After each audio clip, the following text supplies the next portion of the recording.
Olá, boa noite. Boa noite.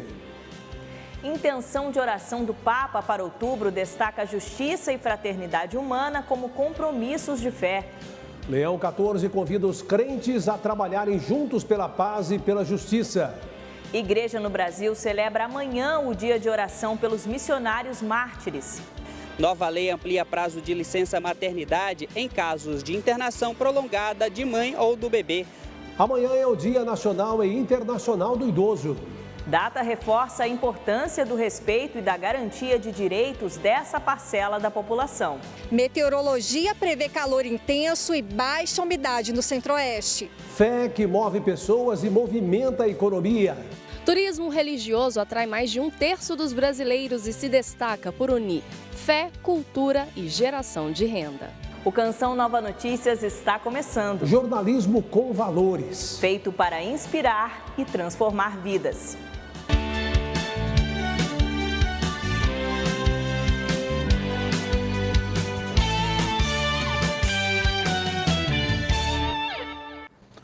O Papa Leão 14 definiu a intenção de oração para o mês de outubro.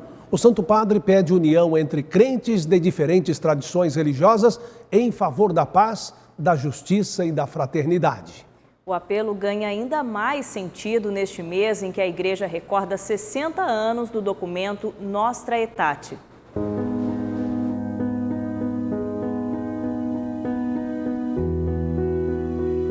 Let us pray that believers in different religious traditions might work together to defend and promote peace, justice, and human fraternity.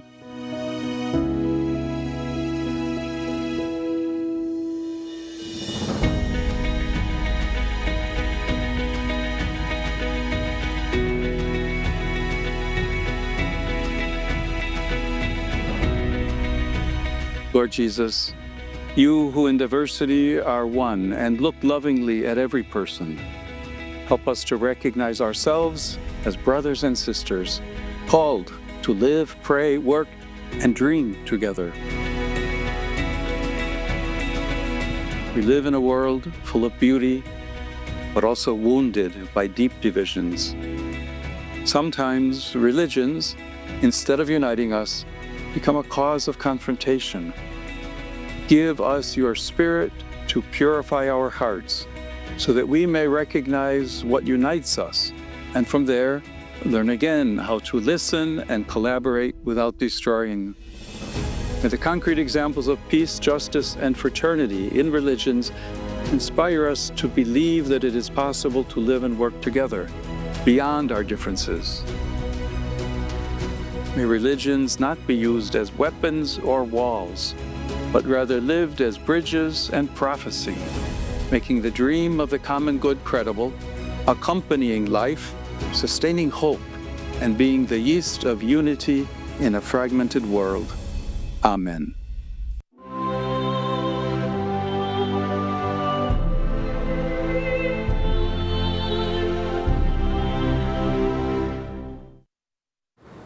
Cristãos de todo o Brasil são convidados a vivenciar o dia de oração em memória dos missionários que perderam a vida ou foram sequestrados ao propagar o Evangelho.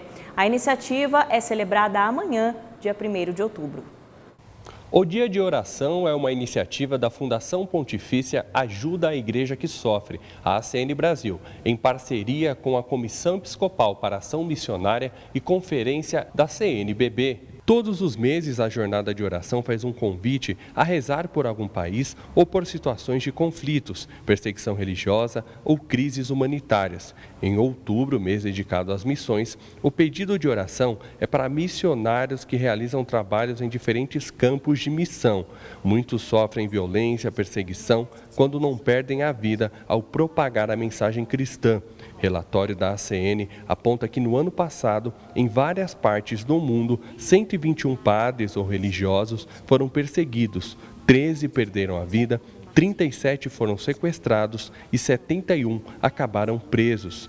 Casos que acontecem com mais frequência na África, mas também nas Américas, a exemplo do que ocorre na Nicarágua. Lembrando que no mês de setembro, o Papa Leão 14 presidiu uma celebração ecumênica na qual a Igreja reconheceu 1.600 mártires do século XXI.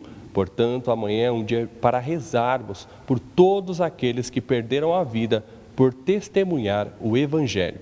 De São Paulo, Flávio Rogério, para o Canção Nova Notícias. O mês de setembro se despede hoje e outubro promete dias mais quentes e ensolarados. Excelente noite para você. O ar seco ganha força principalmente na região central do país e sem previsão de chuva em praticamente todos os estados. Inclusive, a umidade do ar pode ficar abaixo dos 12% em algumas áreas. Hoje, o Instituto Nacional de Meteorologia, o INMET, emitiu alerta para Brasília, cidades do Centro-Oeste, Nordeste, Minas Gerais e São Paulo. O aviso destaca o grande risco de incêndios florestais e danos à saúde, como doenças pulmonares e dores de cabeça. Em Brasília, a repórter Aline Campelo e o cinegrafista Sani Alves mostram como o Distrito Federal está vivendo essa realidade. Vamos acompanhar. De acordo com o INMET, ao menos 13 estados permanecem com alerta amarelo para perigo potencial de baixa umidade do ar até o fim da noite desta terça-feira.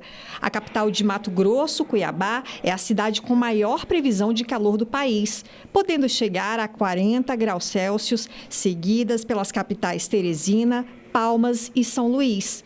Nessas localidades, a previsão máxima é de 38 graus Celsius. Nós estamos com uma massa de ar seco sobre a região, então a previsão é que tenhamos umidade relativa em torno de 10%. Segundo o Instituto Nacional de Meteorologia, o início da semana será marcado por calor intenso e baixa umidade no Centro-Oeste. A falta de chuva é explicada pela transição entre as estações, com a chegada da primavera na última semana. A ausência de chuva se manterá ao longo dessa semana e somente na semana seguinte, no final de semana, é que a gente vai ter um incremento de umidade. É importante que a população permaneça bem hidratada. A gente tem que ter uma atenção principalmente aos idosos e às crianças, mantendo essa hidratação, também mantendo a oferta de umidade dentro de locais fechados e evitar também exercícios ao ar livre, principalmente no período da tarde. De volta ao mapa da previsão, amanhã as temperaturas podem alcançar os 39 graus em Cuiabá e 37 em Goiânia. A capital paulista também pode contar com esse calorão e o tempo seco, viu? Máxima de 30 graus amanhã e 34 no Rio de Janeiro. E onde vai esquentar mesmo é no Nordeste. Teresina pode chegar aos 37. São Luís do Maranhão, a máxima é de 33. Do calor, nós mudamos para o alerta de temporais no norte. As chuvas fortes ainda persistem aqui no Amazonas, Acre, Rondônia e parte do Pará nos próximos dias.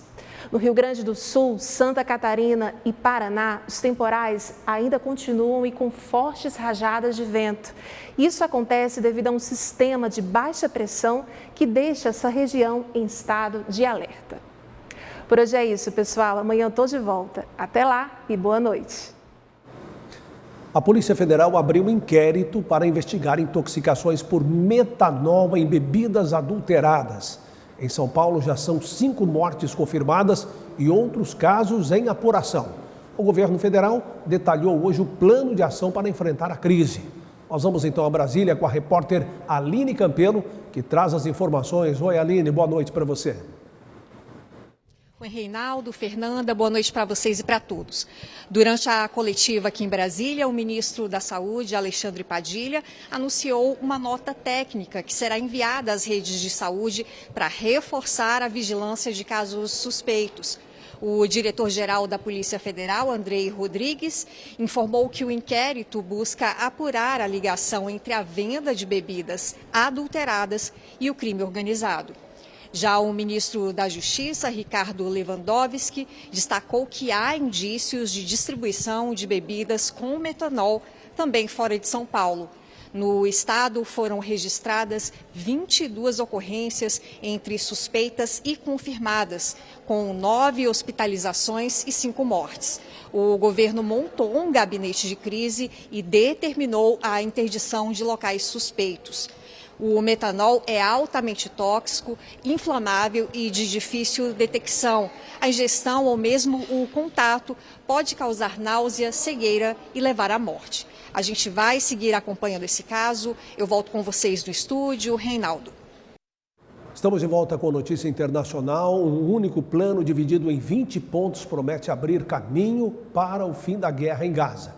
A proposta do presidente dos Estados Unidos, Donald Trump, a Benjamin Netanyahu, foi recebida com otimismo pela comunidade internacional e pode trazer nova chance de paz ao Oriente Médio.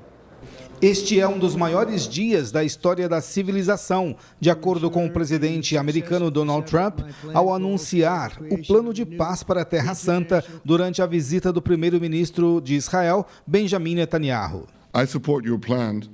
O premier israelense disse apoiar o plano americano para pôr fim à guerra em Gaza, libertar os reféns e desmantelar as capacidades militares do Hamas. Netanyahu disse que a proposta acabará com o domínio político do grupo terrorista e garantirá que Gaza nunca mais represente uma ameaça a Israel. O grupo Hamas ainda não respondeu à proposta e Trump estipulou o prazo de 4 dias. Até então, o Hamas declara que não acatará planos que não garantam a retirada de Israel da faixa de Gaza e os termos da proposta parecem não proteger os interesses palestinos. Aceitar as propostas não significa encerrar a guerra, pois os dois lados podem encontrar pontos fracos e sabotar o plano para acusar a culpa do fracasso ao lado oposto. O presidente americano disse que se o Hamas não aceitar a proposta, os Estados Unidos apoiarão Israel em tudo o que for necessário. Nesta terça-feira, o Senado deve retomar a votação da segunda etapa da reforma tributária. O projeto de lei complementar deve trazer mudanças para o sistema de impostos brasileiro. Aline Campelo volta a falar com a gente ao vivo de Brasília e tem esses detalhes. Oi, Aline. Oi, Fernanda. Na aprovação da primeira etapa da reforma tributária, foram criados novos tributos de consumo. O IBS, que é o Imposto sobre Bens e Serviços, a CBS, que é a Contribuição sobre Bens e Serviços, e o Imposto Seletivo. Agora, nesta segunda fase, a proposta traz novos pontos de debate. E para explicar melhor, está aqui comigo o advogado tributarista Cairo Trévia. Muito obrigada pela presença, doutor Cairo. Quais são os principais impactos desse novo arranjo tributário para empresas e para pessoas, contribuintes pessoa física? Boa noite, Aline. Trata-se de uma matéria extremamente complexa. O relatório do senador Eduardo Braga, em discussão agora na Casa, tem mais de 500 páginas e trata das mais diversas matérias da reforma tributária, desde contencioso do IBS e da CBS, conflitos federativos, né, o comitê gestor do IBS e da CBS, e até regras gerais para a fixação de alíquotas desses impostos recentemente criados, como muito bem apontado por você. Então, esse projeto, ele impacta em todos os aspectos tributários que naturalmente impactam muito na vida do cidadão, no dia a dia dele. Estamos falando de tributos sobre o consumo, né, que impactam em qualquer produto ou serviço que a gente consome no nosso dia a dia e, portanto, impactam muito no preço que a gente paga em cada uma dessas compras, na inflação, nos preços da economia real. A gente vê que esse projeto, ele cumpre ele especifica muitas das regras que a emenda constitucional 132 já trouxe para a Constituição e confirma uma tendência que a literatura especializada já vinha apontando de um sistema tributário muito complexo, continuando muito complexo, sobretudo nesse período de transição. A gente deve ver muita complexidade no sistema tributário, infelizmente. Muito obrigada pela contribuição, doutor Cairo. A gente segue acompanhando. Eu volto com vocês no estúdio. Fernanda. Obrigada, Aline. Boa noite. Agora sim, bom descanso para vocês. Uma nova lei sancionada pelo governo amplia a licença maternidade em caso de internação prolongada. O período será considerado também do cálculo do benefício pago pela Previdência Social. Karenina é mãe de 2 meninas. O tempo com as filhas é essencial para fortalecer os vínculos, colaborar na formação humana e também para o cuidado com a saúde mental. Cada instante ao lado delas é uma conquista celebrada com alegria. Depois do parto da primeira filha, ela precisou ficar 14 dias internada para tratar de uma mastite. Se houvesse uma legislação a favor da maternidade naquele momento, eu poderia ter usufruído os 14 dias em casa e não no hospital, né? De fato, eu perdi 14 dias de qualidade com a minha filha por estar numa situação de enfermidade no hospital. Com a nova lei sancionada pela Presidência da República, mães que precisarem ficar internadas por mais de 2 semanas poderão ter o início da licença maternidade contado somente a partir da alta médica. Esse mesmo período será considerado também para o cálculo do benefício pago pela Previdência Social. Hoje, pela regra em vigor, o afastamento pode começar até 28 dias antes do parto ou no dia do nascimento do bebê. A lei de autoria da senadora Damares Alves foi sancionada pelo presidente Lula durante a Conferência Nacional de Políticas para as Mulheres. O advogado previdenciário lembra que a legislação já previa a possibilidade de extensão do prazo em alguns casos e reforça a exigência de atestado médico. A questão de ter um atestado médico demonstrando que há nexo causal, ou seja, que a internação decorre, ela tem como causa as questões ali do parto. Em Aracaju, devotos vivem a expectativa para celebrar Santa Terezinha, padroeira das missões. Quem conta mais detalhes é a repórter Gabriele Sanchotene. Amanhã, 1º de outubro, a igreja celebra em todo o mundo a festa de Santa Terezinha do Menino Jesus. Aqui na capital sergipana, a padroeira das missões terá sua festa na paróquia Nossa Senhora do Carmo e Santa Terezinha, no bairro Suíça. A programação contará com várias celebrações da Santa Missa. Eu estou aqui com a Tânia Santos, da Ordem Terceira do Carmo, que vai trazer para nós essas informações. Tânia, qual a expectativa para a festa, para as celebrações e para a procissão de amanhã? Boa noite a todos. A expectativa é grande. O dia da nossa querida copadroeira Santa Terezinha do Menino Jesus iniciará com uma alvorada festiva, com a queima de fogos aqui na nossa paróquia, às 6 horas da manhã. E ao longo do dia teremos 4 celebrações. A primeira iniciando às 7 horas da manhã, a segunda às 12 horas. Teremos uma terceira celebração às 16 horas e a última às 19 horas. Em seguida, às 21 horas, sairá a procissão pelas ruas do nosso bairro, bairro Suíça, aqui em Aracaju, Sergipe. E vale lembrar que em todas as missas as rosas serão abençoadas. E como que as pessoas podem fazer para trazê-las ou adquirir? Ao longo do dia, nós disponibilizaremos as rosas aqui na nossa paróquia para as pessoas que queiram adquirir, como também os fiéis, eles podem trazer suas rosas, né, para serem abençoadas. E essas rosas, elas servem como sacramental, que a pessoa pode guardar ou também pode distribuir para aquelas pessoas que elas queiram. Muito obrigado, Tânia. A festa de Santa Terezinha do Menino Jesus promete reunir vários fiéis aqui de Aracaju, ela que é a pequena flor do Jardim de Jesus. Gabriele Sanchotene para o Canção Nova Notícias. Emoção nas pistas da moto velocidade, o título mais cobiçado da várzea no Brasil em uma final emocionante. Alan Toledo traz o que rolou no mundo esportivo com mais um CN Esportes.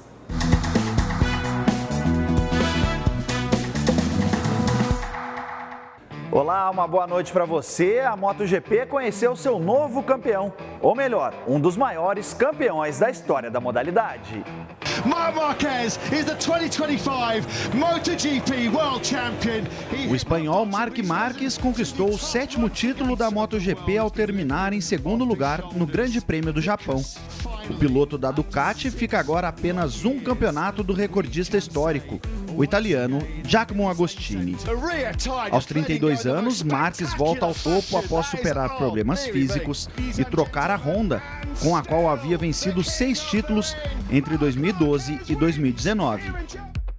Da pista para a quadra de tênis, onde outro espanhol, Carlos Alcaraz, bate Taylor Fritz e conquista o Japão Open. Com parciais de 6-4 e 6-4, o número 1 do mundo chega ao 8º título conquistado nesta temporada, o que reforça seu domínio no tênis masculino. É o primeiro título do espanhol após retomar o posto de número 1 do planeta. O maior campeonato de várzea do Brasil chegou ao fim e com muita emoção. Confira como foi a final da Supercopa Pioneer 2025 entre Jardim Elba e União Bandeirantes.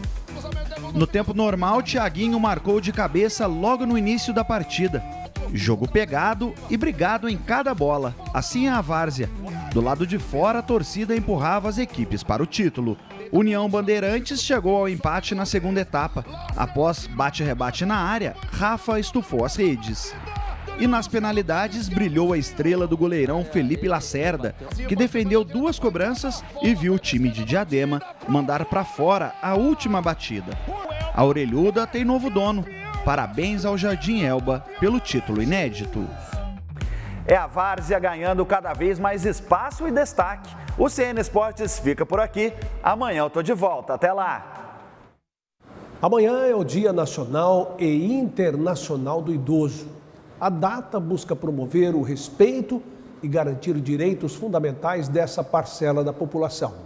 E em São Paulo, uma obra social vinculada à paróquia Nossa Senhora Aquiropita tem feito a diferença na vida das pessoas com mais de 60 anos. A Casa Dom Orione, em São Paulo, é um espaço de convivência que atende idosos a partir de 60 anos em situação de vulnerabilidade. No local, atividades socioeducativas garantem momentos de aprendizado, mas também de muita alegria e diversão. Então, a gente tem aulas de ginástica, musicoterapia, tecnologia, dança, canto e coral e artesanato.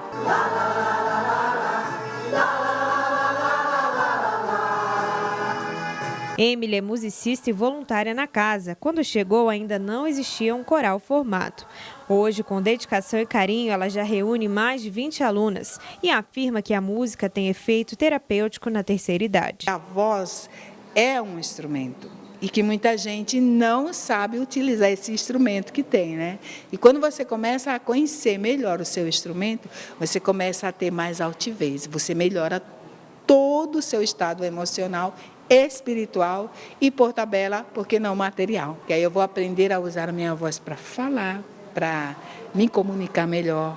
Conceição e Francisca frequentam o espaço há mais de 8 anos. Para elas, a convivência é essencial para um envelhecimento saudável. É muito gratificante para mim participar das atividades, principalmente o exercício físico, que me ajuda muito na minha saúde. Porque ficar em casa parado não ajuda em nada. E é muito bom, as amigas todas são muito parceiras.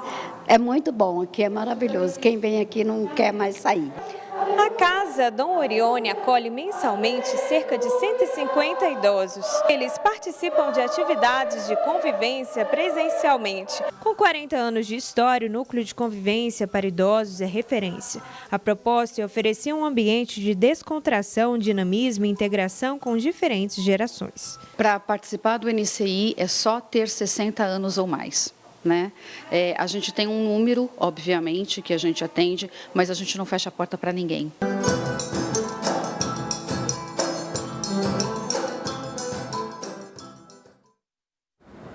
Em Brasília, a igreja prepara as festividades dedicadas a Nossa Senhora Aparecida. Neste ano, a programação começa na próxima sexta-feira com algumas novidades. A 27ª Festa de Nossa Senhora Aparecida, na Esplanada dos Ministérios, em Brasília, terá uma novidade em 2025. Pela primeira vez, toda a organização estará sob responsabilidade da Catedral Metropolitana. Porque antes o setor da festa era administrado pela Arquidiocese e a novena pela Catedral. Agora é todo mundo junto. Além da nova gestão, a organização traz outras novidades para a festa deste ano. Por exemplo, o leilão, não é, com o objetivo de angariar fundos para algumas despesas, não é, da festa, a corrida, não é, da padroeira do Brasil, e a terceira, dentro dessa dimensão, é aquela da Passarela da Fé. Nossa Senhora Aparecida é a padroeira não só do Brasil, mas de Brasília, a capital do país. Durante o evento Nossa Senhora Aparecida em Brasília, os visitantes terão acesso a essa imagem doada pelo Santuário Nacional de Aparecida, em São Paulo, onde a imagem original está exposta. Proporcionar a experiência das pessoas que pudesse ter uma proximidade à imagem de Nossa Senhora e também poder ali ter o seu momento de devoção. Então as pessoas elas vão poder passar nessa passarela, ter o contato com a imagem de Nossa Senhora e fazer seus pedidos. Nós vamos estar distribuindo umas fitas, né? Junto com a oração de consagração, onde as pessoas vão poder passar, fazer seu pedido e amarrar numa gradezinha que nós teremos lá. A programação começa com a novena no dia 3 de outubro, às 7 horas da noite, na Catedral. Para participar, é necessário retirar ingresso gratuito pela plataforma Simpla. De 10 a 12 de outubro, as celebrações se concentram na Esplanada dos Ministérios, com missas, procissões, shows e praça de alimentação. No dia 11, acontece o Jubileu dos Crismandos. Já no dia da padroeira, 12 de outubro, a programação começa às 9 horas da manhã e inclui o Rosário com o Instituto Hesed às 3 horas da tarde, Santa Missa seguida de procissão luminosa às 5, além de shows de encerramento. Toda a festa será transmitida ao vivo pelas redes da Arquidiocese de Brasília. Uma rota que une fé, história e colaboração. Incentivados por um programa de apoio ao empreendedor mineiro, empreendedores do Caminho de Nossa Senhora da Lapa, em Vazante, foram até os caminhos franciscanos para vivenciar como o turismo religioso pode renovar cidades e gerar oportunidades. Uma viagem para além do sagrado. Um grupo de empreendedores de Vazante, no Alto Paranaíba, percorreu cerca de 900 quilômetros até o Vale do Mucuri para conhecer os caminhos franciscanos, rota histórica dos frades capuchinhos que hoje movimenta o turismo, a fé e a economia local. Estamos vivendo um momento grandioso, onde a união das igrejas, das prefeituras, dos empreendedores fizeram com que consolidasse mais a nossa marca Caminhos Franciscanos. Durante a visita organizada pelo Sebrae Minas, além de práticas de gestão, hospitalidade e integração comunitária, os participantes puderam conhecer histórias como a da Dona Elza, que encontrou no turismo religioso a oportunidade para transformar a realidade da família. Eu recebia os peregrinos na minha casa, eu sentia necessidade de aumentar este espaço para recebê-los. Eu tive necessidade de construir mais quartos, para dar melhor conforto a eles. Locais religiosos têm despertado cada vez mais o interesse dos brasileiros. Segundo um estudo recente do Ministério do Turismo, mais de 1/3 dos brasileiros já viveu experiências de fé. Destes, 18% apontam cidades religiosas como principal destino. Um segmento que vai além da espiritualidade, movimentando a economia e fortalecendo a cultura local. Então é muito importante que cada lugar onde existe uma forte manifestação de fé, se pense nessas oportunidades, assim como aqui nos Caminhos Franciscanos, assim como em Vazante, no Caminho de Nossa Senhora da Lapa. Destinos que mantêm vivas a tradição e a fé das comunidades locais. É importante para a gente, porque além de estar empreendendo, estar buscando desenvolvimento, tem também a questão da fé, onde que nós trocamos experiências com os peregrinos, a experiência de vida da gente, eles trazem para a gente também, e isso aumenta para nós cada vez mais a nossa questão de fé também.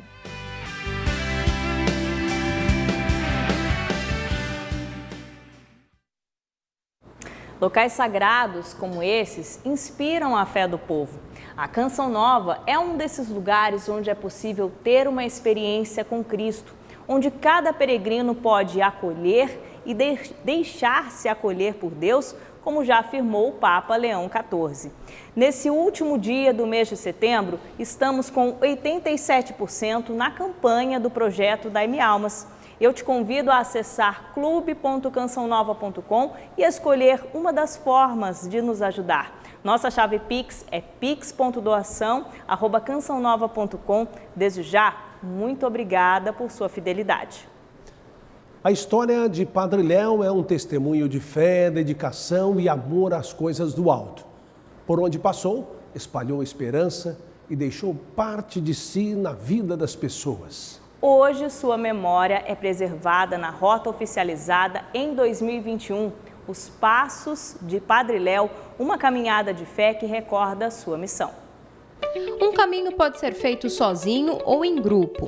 Em meio às montanhas, a companhia de alguém é cuidado, atenção, motivação. É tornar a jornada mais leve. Em estradas assim, a alma se conecta com Deus. Foi isso que Padre Léo viveu por muitos anos, cercado pelo frescor do verde que o levava a Deus. Esse trajeto da evangelização e da peregrinação conta bastante da história do Padre Léo, a região onde ele viveu, e tudo isso está ligado também ao projeto de beatificação do servo de Deus, Padre Léo. É uma forma de divulgarmos a espiritualidade usada e tida como Padre Léo nesses lugares, a natureza, as montanhas. Padre Léo, o senhor foi um dos escolhidos para lançar os seus novos livros na 13ª Bienal do Livro em São Paulo. E nós precisávamos que o senhor mandasse uma biografia do senhor, que agora o senhor vai ser registrado na Câmara Brasileira do Livro. Se lá no Biguá tivesse jornal, era manchete da primeira página. Biguá ficou conhecida por aqueles que acompanhavam as pregações do sacerdote. Inclusive, nesse local também faz parte da Rota dos Passos de Padre Léo. O caminho ele inicia aqui no sul de Minas, né? Onde Padre Léo nasceu, cresceu, estudou e trabalhou. E finaliza no Vale do Paraíba, onde Padre Léo ficou conhecido pelo seu trabalho de evangelização na Canção Nova e na comunidade de Betânia, Recanto de Lorena. O caminho ele tem 142 quilômetros, a rota é toda sinalizada, tem as placas indicando o caminho, com todas as informações, com o mapa, a altimetria do caminho. Gostaria de convidar todos a fazerem esse caminho. É um caminho de fé, de devoção, de amor ao nosso querido Padre Léo. O verde que encanta quem percorre a jornada da vida com os olhos mergulhados na fé. Padre Léo ensinou muito sobre essa experiência. A fé o levou ao seu encontro pessoal com Jesus e nunca mais foi o mesmo. Para quem faz a experiência dos Passos de Padre Léo, entende a presença de Deus discreta e contemplada na peregrinação. As pessoas com quem a gente cruza, os donos das pousadas, os organizadores, eles são tocados da mesma forma que a gente que está peregrinando. O trajeto pode ser feito a pé e dura 6 dias. De bicicleta são 2 dias. Nas duas opções, o peregrino recebe auxílio na jornada. Trabalho como carro de apoio, fornecendo alimentação, primeiros socorros, água, fruta e todo o acompanhamento no percurso. Bondade, generosidade, ferramentas que alimentam a alma de quem faz e de quem recebe. Padre Léo abastecia a vida de seus filhos por meio das pregações. Quem experimentou essa graça comprovou o bem que ele deixou.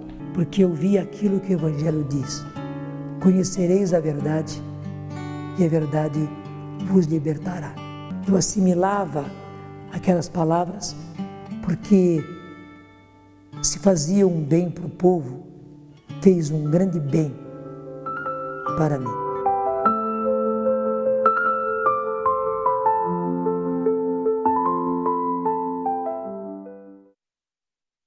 E é bonito ver como a vida de Padre Léo, a história, continua inspirando tanta gente por esse país afora, né? Que bom que os peregrinos têm essa oportunidade. Reveja as reportagens no portal noticias.cançãonova.com ou no YouTube, @Canção Nova Jornalismo. Assista em instantes às 8 horas ao programa Para Ser Feliz com o Padre Adriano Zandoná. Logo depois, Reinflama e às 10, o PHN. E hoje eu entro no meu período de férias, enquanto você fica na companhia do meu amigo e colega de bancada, Reinaldo César. Obrigada por este tempo e bom trabalho, meu amigo. Muito obrigado. Boas férias, descanse bastante para voltar revigorada para a bancada. Com certeza, se Deus quiser, voltarei revigorada. Ótima noite para você. Boa noite e paz para você.